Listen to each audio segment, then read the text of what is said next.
Nobody moves when Don Ettore Castellano hits the floor. Not his guards. Not his doctors. Not his own son who was 3 rooms away. The only person who ran to him, the only person who knelt down, looked him in the eyes, and pushed a small blue inhaler to his lips, was a 5-year-old boy who didn't even know he was saving his grandfather. Hey besties, welcome back to another irresistible Mafia romance story. I missed you. Before we dive in, tell me in the comments where you're watching from. I love seeing how far my girls are.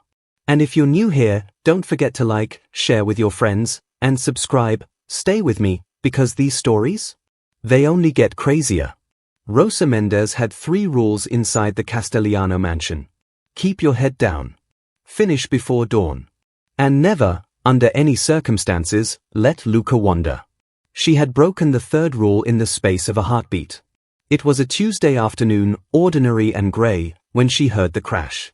A single violent sound from behind the Don's study door, like something heavy meeting marble. Rosa's mop handle froze in her grip. The hallway was empty. The guard rotation had switched 60 seconds early, which never happened, and yet today it did. She stood there, heart hammering, staring at that door. Then she noticed Luca was gone. The small blue inhaler he always kept clipped to his pocket, already on the other side of that door. She moved without thinking, pushed the door open, and stopped breathing entirely. Don Ettore Castellano, the man whose name made grown men flinch across 3 continents, was on the floor. Grey-faced. Gasping. His own inhaler shattered 6 feet away. And Luca, her tiny, fearless, completely unaware son, was already crouching beside him. This helps me breathe, Luca said simply, pressing his small blue inhaler to the Don's lips. You can have it. 2 presses. A rattling silence. Then, a breath. Luca patted the Don's hand with the tenderness of someone twice his age. You okay now, mister? The guards crashed in 30 seconds later. Medics flooded the room. Rosa snatched Luca and pressed him to her chest so hard he squeaked. But through all the chaos, through all the shouting and equipment and bodies filling that study, Don Ettore's eyes never left her son's face. Not once. That night, Rosa didn't sleep. She sat on the edge of their small cot in the servants' quarters, Luca curled peacefully beside her, and she did what she had trained herself never to do inside this house. She remembered Gabriel. Gabriel Castellano, the youngest son. The soft one, they called him, though never to his face. The one who read poetry and hated suits and fell in love with a maid from Seville in the middle of a rainstorm outside a bus stop. They had married in secret, a small ceremony with 2 witnesses, because Gabriel knew what his father would say. He had promised Rosa they would tell the family together, when the time was right, when he found the words. He never got the chance. A car accident on a wet highway 7 months later took him before Luca ever drew his first breath. Rosa had buried her husband, buried her grief, and then, in the most quietly desperate decision of her life, applied for a housekeeping position inside the Castellano mansion. Not for money. Not for safety. But because the only piece of Gabriel she had left was a boy who deserved to at least breathe the same air as the family he would never know. She had not planned for the Don to notice her son. She had not planned for any of this. At midnight, a sharp knock landed on her door. A guard, stone-faced. Don Ettore wants to see you. Now. Rosa's legs went numb. This was it. She had been found out, or she was being dismissed, or something far worse was already waiting in that study. She pressed a kiss to Luca's forehead and followed the guard down the long corridor, each step heavier than the last.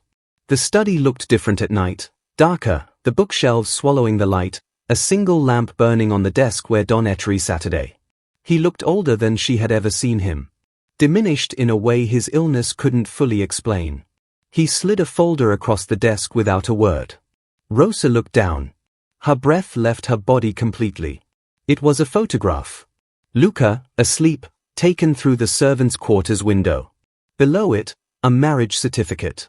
Her name. Gabriel's name. The small church in Seville. The date. How long have you known? Don Ettore's voice was barely above a whisper. Rosa raised her eyes. Since before I applied. Something moved across his face, not anger. Something rawer than anger. Why didn't you come to me? Because Gabriel told me what you were, she said, and her voice didn't shake the way she expected it to. I didn't want that life for my son. The silence that followed was the longest of her life. The Don turned to the window. The city glittered cold and distant below. When he finally spoke again, his voice had dropped to almost nothing. Did he know? That you were pregnant? Rosa shook her head. He died before I found out. Don Etri said nothing for a very long time. And then, so quietly Rosa almost missed it, the most feared man in Europe pressed one fist to his mouth, closed his eyes, and exhaled the grief of a father who had run out of time to love his son properly. Rosa had come into this room terrified. She left it with something she had never expected to feel inside these walls. Pity. But what she didn't know, what she couldn't have known as she walked back down that corridor, was that someone had been watching the security feed from that study the entire time. And that someone was already on the phone. Marco Castellano did not rage. That was the thing people never understood about him. Lesser men flipped tables and broke phones. Marco simply went very, very still, and started counting the cost of what needed to be done. He had watched the entire security feed twice. Rosa. The folder. His father's fist pressed to his mouth. He had seen everything. And now he sat in his car outside the mansion, engine running, fingers tapping once on the steering wheel. One tap. Then his phone was at his ear. Vanny. His voice was almost gentle. We need to move the timeline up. Dr. Vanny, the Don's personal physician, had been on Marco's payroll for 14 months. The arrangement was clean and simple. Slow the treatments, delay the recovery, collect the payment. Nobody questions a dying man dying. It was practically poetic. How far up? Vanny asked. Immediately, Marco said. And ended the call. Back inside the mansion, Rosa had barely reached the servants' quarters when she found the door already open. Luca was awake, sitting up, clutching his toy car with wide eyes. Standing over him, arms folded, was Marco's personal assistant, a sharp-faced woman named Ida who Rosa had always quietly despised. The boy needs a medical check, Ida said smoothly. Don Etri's orders. Every instinct Rosa had screamed. At midnight? The Don is thorough. Ida smiled with her mouth only. It won't take long. Rosa stepped between Ida and Luca without thinking. He's not going anywhere without me. A long pause. Ida's smile didn't move. Of course. They were taken not to the mansion's medical wing, but to a car. Rosa noticed immediately. Where are we? The door closed. The locks clicked. Rosa grabbed Luca and pressed him to her chest. The car moved. She forced herself to breathe, to think, to not let Luca feel her terror in her hands. She looked out the window, memorizing every turn. Then her door swung open. The car had barely stopped, and Enzo was standing there. Don Etri's investigator. Not Marco's man. The Don's. Come with me, Enzo said quietly. Now. Both of you. Rosa stared at him. I'm not with Marco, he said, reading her face. The Don sent me the moment he saw you leave in that car. You have about 90 seconds before Ida realizes what's happening. Rosa grabbed Luca and ran. If you're still here and your heart is racing, good, that means it's working. Drop a comment right now and tell me, did you see that coming? And if you haven't subscribed yet, do it right now because part 3 is where everything explodes and you cannot miss it. Enzo brought them to a wing of the mansion Rosa had never entered. Gabriel's wing, she knew it instinctively before he said a word. The furniture was covered in white sheets. A guitar leaned against the wall. Books stacked on the nightstand in the exact chaotic way Gabriel had always kept them. Rosa pressed her hand to her mouth. Luca walked in, pulled a sheet off the bed, climbed up, and announced it was the best room he had ever seen. Rosa laughed. It came out broken and wet and completely beyond her control. Enzo spoke from the doorway. The Don is dealing with Ida. You're safe for tonight. Lock this door and don't open it for anyone except me or the Don himself. What is Marco planning? Rosa asked. Enzo hesitated, which told her everything. Lock the door, he repeated, and left. Morning came faster than Rosa expected, mostly because she never slept. She sat in Gabriel's old armchair watching Luca breathe, turning the night over and over in her mind. The car. The locks. Ida's smile. She had spent 2 years making herself invisible in this house, and in one afternoon her son had dismantled every wall she had built. At 7 a.m. the door opened. Don Etri walked in slowly, without guards, without ceremony. He looked at the room, really looked at it, in a way that suggested he hadn't been inside it since Gabriel died. Then he looked at Luca, still asleep, one arm thrown over Gabriel's old childhood pillow. He sat down on the edge of a chair without being invited. For a long moment neither of them spoke. "I've signed a document," the Don finally said. Enzo witnessed it. Luca is formally recognized as a Castellano heir. He paused. "It's already filed. Marco cannot reverse it." Rosa stared at him. "You did that this morning?" "I did that at 3 a.m. He met her eyes. "I don't sleep well either." Something shifted between them in that quiet room. Something neither of them had language for yet. Rosa looked away first. "He'll come for us," she said. "Yes," Don Etri agreed, with the calm of a man who had survived 40 years of people coming for him. "He will." "And Dr. Vanni?" The Don's jaw tightened almost imperceptibly. "Vanni confessed everything last night. 14 months. Adjusted treatments. Delayed recoveries." He paused. "My own son." Rosa watched his face. The grief there was not the grief of a boss betrayed. It was the grief of a father, the specific, suffocating grief of a man realizing the child he had raised had become something he no longer recognized. "I'm sorry," she said quietly. Don Etri looked at her, genuinely surprised, as though sympathy was a language he had forgotten anyone still spoke. Before he could respond, Luca's eyes opened. He sat up, saw the Don, and smiled the uncomplicated smile of a child who had already decided this old man was safe. "You came back," Luca said. Don Etri looked at his grandson for a long moment. "Yes," he said softly. "I did." Rosa watched the two of them, and felt something crack open in her chest that had been sealed shut for 5 years. But downstairs, Marco had just received the filed document. And he was no longer being still. Marco moved fast when he finally moved. By 9 a.m. 3 things happened simultaneously inside the Castellano mansion. The head of security, Marco's appointment, quietly disabled the camera feeds to Gabriel's wing. 2 guards Rosa had never seen before took positions at the end of the corridor. And Dr. Vanni, who had confessed everything to Don Etri the night before, was found in his car at the mansion's east gate with a one-way train ticket to Geneva in his jacket pocket. He hadn't packed a bag. Someone had done it for him. Enzo brought the news to Don Etri in Gabriel's wing, voice low, eyes steady. The Don listened without expression. Then he looked at Rosa. "Take Luca to the garden. The south side. Stay close to Giuseppe." Giuseppe was the oldest groundskeeper, loyal to the Don since before Marco was born. "Don't come inside until I send for you." Rosa searched his face. "What are you going to do?"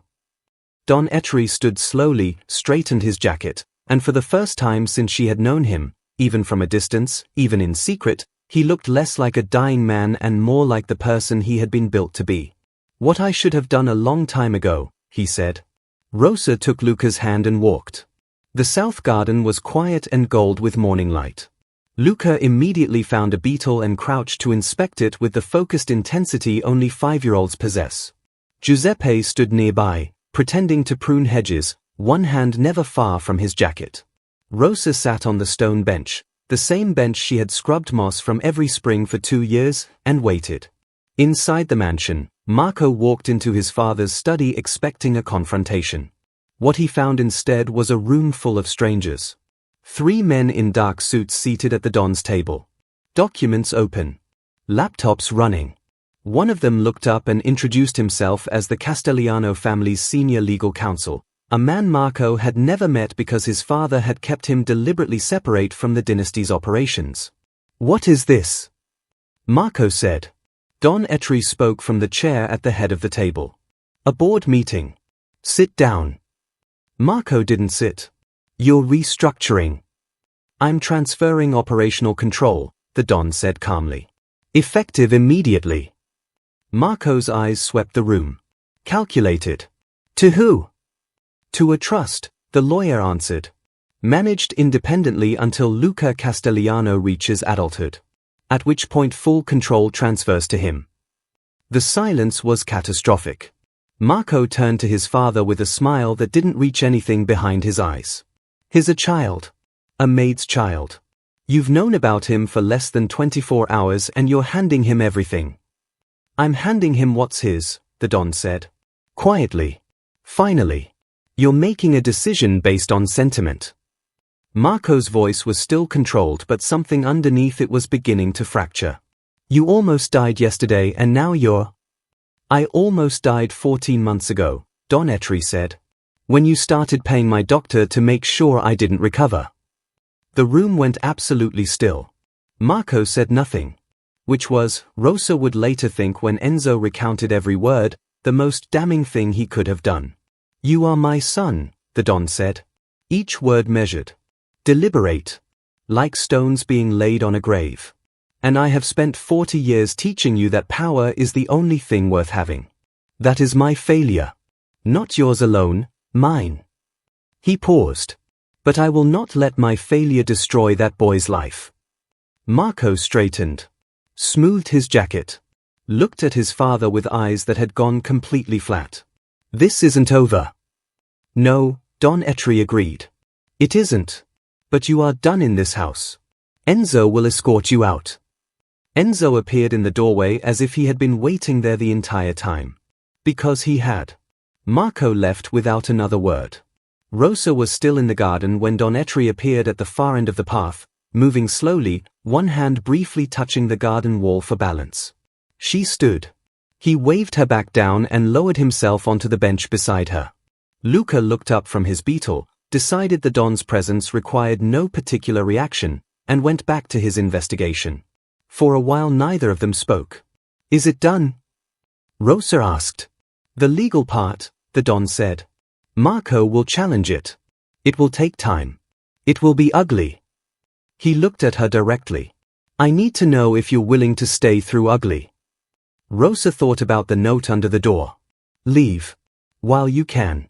She thought about 2 years of invisible mornings and silent corridors and sleeping beside her son in a room the size of a closet 30 feet from the grandfather he didn't know existed.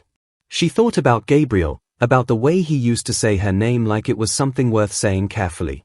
I didn't stay this long to leave now, she said. Something crossed Don Etri's face. Not quite a smile. Something quieter and more permanent than a smile. Luca stood up, walked over, and climbed onto the bench between them with the complete authority of a child who has decided where he belongs. He held out his toy car to the Don. The Don took it. Rosa watched the old man turn the small plastic car over in his large, weathered hands, and felt something she had no business feeling begin to open carefully in her chest like a door that had been locked for 5 years.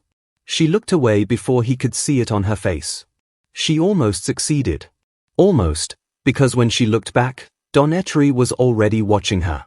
And for the first time in 40 years of building walls, he didn't look away. But what neither of them saw, what nobody in that garden could have known, was the figure standing in the upstairs window watching them. It wasn't Marco. It was someone who wasn't supposed to be alive at all. And that's a wrap on part 1 of this story, besties, but trust me, we are nowhere near finished.